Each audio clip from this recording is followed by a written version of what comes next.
What's going on, guys? Today we're going to be taking a look at the Marvel Legends Maxim series Thor figure that just came out. Let's take a look at the box here first.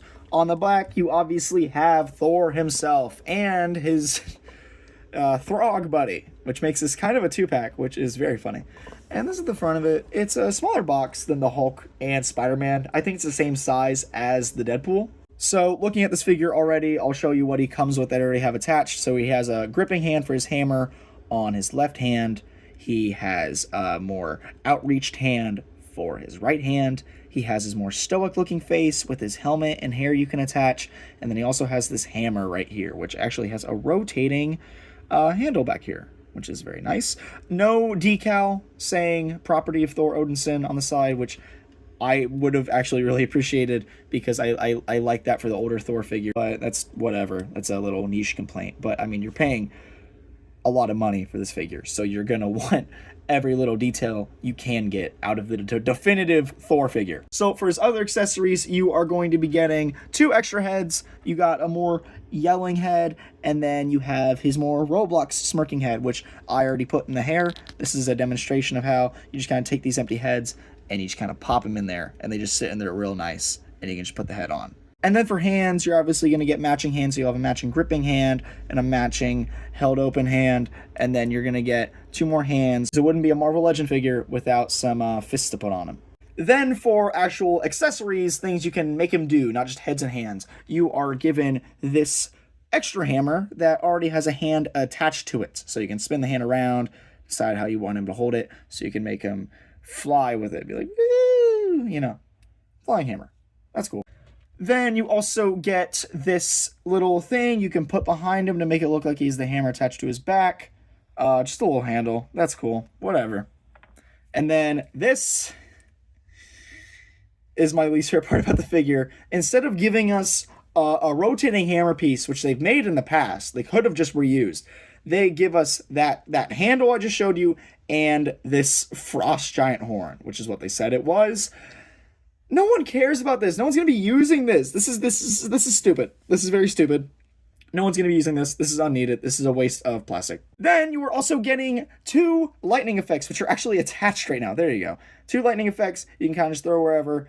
Love that. I love these splash effects. I love that instead of getting just 1, you're getting 2. That's very, thank you. Your last accessory here is Throg, and he's pretty cool. He's got really good paint decal. I love the sculpting. I think he looks amazing. And you can actually move his hammer, twist it around, move it up and down. That's pretty cool. I appreciate them throwing this guy in.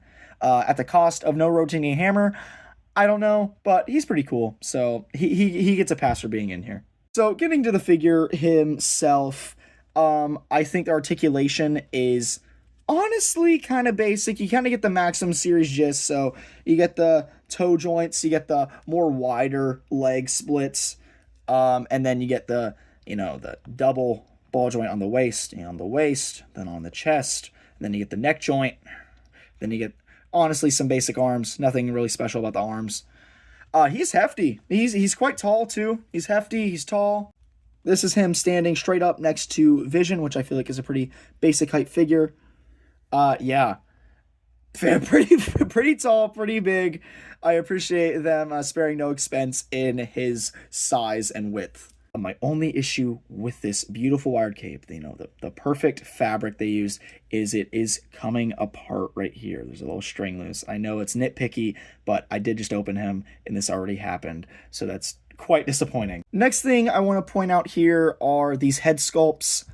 I'm not the biggest fan. I don't dislike them. I'm just not the biggest fan because I feel like they keep his head packed in really tight here where you can barely see his neck, and he's smushed into his armor and cape and his hair and his helmet, and he's just kind of, sitting there, and that kind of sucks because it looked like he can't move. He can move, but that hair sculpt is quite tough on his articulation, and I'm worried about scratching that fabric in the back. So here's him standing next to the other Maximum figures.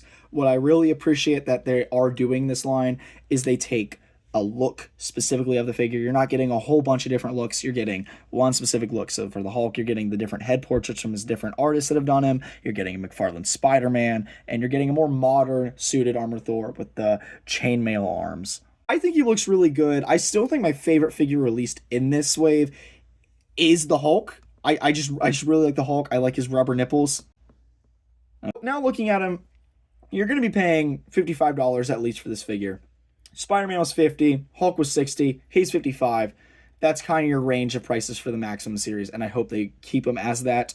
I'm not crazy about the price, but I understand. This is a definitive Thor figure. You're getting everything you pay for. So the final verdict on this figure, I will say I like him. I will give him maybe an 8 out of 10. Obviously, the detracting features is his cape already coming apart and his kind of stockier head sculpt, which I understand. That's just a preference for me. I don't really like that. And also his missing rotating hammer. Those are the only detractors of this figure. I think he's solid. I think if you're a Thor fan, you should definitely pick this guy up. Let me know what you guys think about this figure down below. If you're gonna pick him up, or if you're just gonna get the classic 85th anniversary figure instead. Thank you so much for watching. Have a wonderful day.